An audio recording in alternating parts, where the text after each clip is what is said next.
Parce que nous faisons partie de WeShare, une communauté et association pour l'économie collaborative.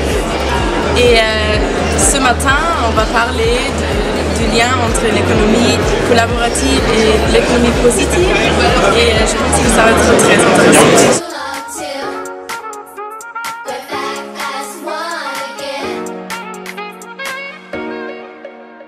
Je suis venu parce que j'estime que le thème et le sujet choisi est tout à fait d'actualité puisqu'il veut rompre avec les schémas de l'économie classique et veut militer un peu pour l'économie positive, pour l'économie collaborative.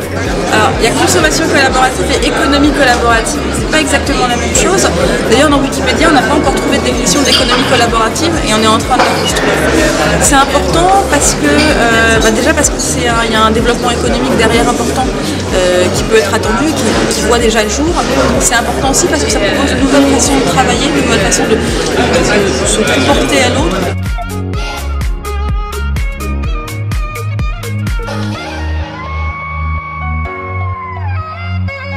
Maintenant, on va parler d'économie collaborative avec toute une pléiade d'intervenants. En fait, l'économie collaborative, c'est donc un concept qui rassemble un ensemble de pratiques et de modèles économiques qui ont pour point commun d'être basés sur des échanges plus horizontaux, des échanges pair à pair entre particuliers. Donc c'est à la fois le covoiturage, c'est à la fois la possibilité de financer un projet avec la foule en crowdfunding ou en financement participatif.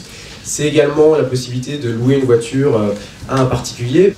La question c'est toujours la même, c'est est-ce que c'est les changements de comportement qui engendrent des activités comme celle-ci, ou est-ce que c'est parce qu'il y a de telles économies à réaliser sur des biens comme les voitures ou les appartements typiquement, et puis aussi sur tout un tas d'autres choses, ça peut être le temps, ça peut être l'éducation, ça peut être tout un tas de choses, que le partage de ces ressources-là qui sont très précieuses et très coûteuses fait que cela génère des comportements nouveaux. Il y a une entrée qui consiste à dire qu'au lieu de travailler sur la compétition, on va travailler sur la complémentarité ou la coopétition.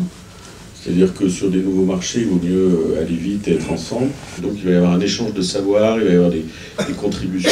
Ce qui est intéressant, je pense, par rapport à tout mouvement plus maker aussi, c'est qu'il y a une vraie envie de se retrouver, donc au Nouma, à la mutinerie, dans différents espaces, une envie de se retrouver sur des événements ou dans des lieux qui sont adaptés justement à des nouvelles formes de travail et de partage. Une entreprise, c'est plus du capital et des salariés, c'est du capital, des salariés, une communauté et d'autres acteurs. Et c'est compliqué de savoir comment la répartit cette valeur. C'est en Europe que Google crée la majorité de sa valeur parce qu'on a du temps, parce qu'on est éduqué. Et c'est nous, en addiction du contenu, qui créons de la valeur pour Google. Est-ce que c'est pas du travail ?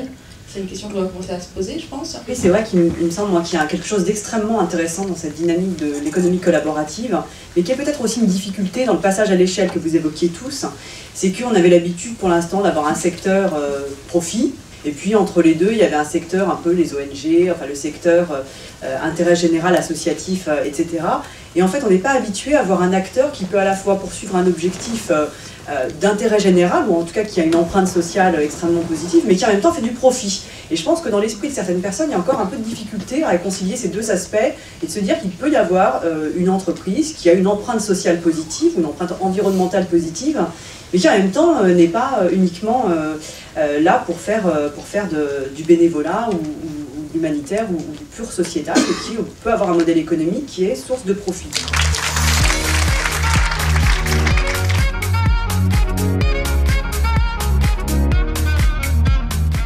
Le sujet, c'est un petit peu de voir comment toutes ces initiatives s'articulent et comment elles sont en train de créer des nouvelles valeurs, et comment tout ça est accompagné aussi, entre autres par le gouvernement, puisque le fédéral était là, pour rendre visibles ces initiatives et pour les rendre scalables, comme on dit, c'est-à-dire qu'elles puissent exister aussi au-delà de nos frontières, puisque la France est assez bonne en fait sur le sujet. Il y a beaucoup de services qui sont nés en France, et ensuite se pose toujours la question de les internationaliser ces services.